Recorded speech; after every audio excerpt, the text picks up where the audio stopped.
Hello everyone, welcome back to the channel. আজ আমি তোমাদের সাথে শেয়ার করব চিকেন রাইস রেসিপি।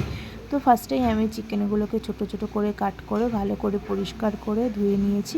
এক এক করে এরপরে দেব নুন, হলুদ, লঙ্কার গুঁড়ো, আর এখানে আদা রসুন পেস্ট, আর দিয়ে দেবো সর্ষের তেল, গোলমরিচ গুঁড়ো, আর একটা ডিম, আর দেব 2 চামচ মতো কর্নফ্লাওয়ার।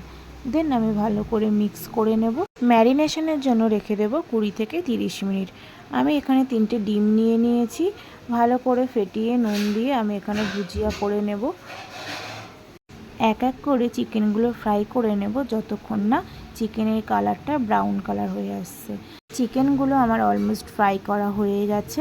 দেন ওই তেলের মধ্যে আমি ফোড়ন দেব গোটা গরম মশলা, তারপর দিয়ে দেব পেঁয়াজ কুচি।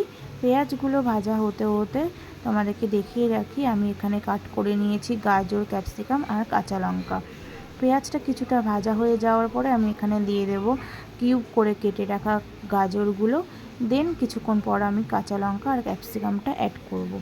ভালো করে নাড়াচাড়া করে ফ্রাই হতে হতে আমি এখানে অ্যাড করব স্বাদ মতো নুন, স্বাদ মতো চিনি, আর অ্যাড করব soya sauce, vinegar, red chilli sauce আর গোলমরিচ গুঁড়ো অ্যাড করে ভালো করে নাড়াচাড়া করার পর আমি এখানে দিয়ে দেব চিকেন পকোড়াগুলো। চিকেন পকোড়াগুলো অ্যাড করার পর আবারও কিছুক্ষণ নাড়াচাড়া করার পর আবার অ্যাড করব ডিমের ভুজিয়াটা। ডিমের ভুজিয়াটা দেওয়ার পর আবারও কিছুক্ষণ আমরা নাড়াচাড়া করে নেব যাতে ভালোভাবে সসটা মিক্স হয়ে যায় সব কিছুর মধ্যে। দেন আমরা রাইস অ্যাড করব। দেন আবারও ভালো করে কিছুক্ষণ মিক্স করলেই আমাদের চিকেন রাইস একদম রেডি।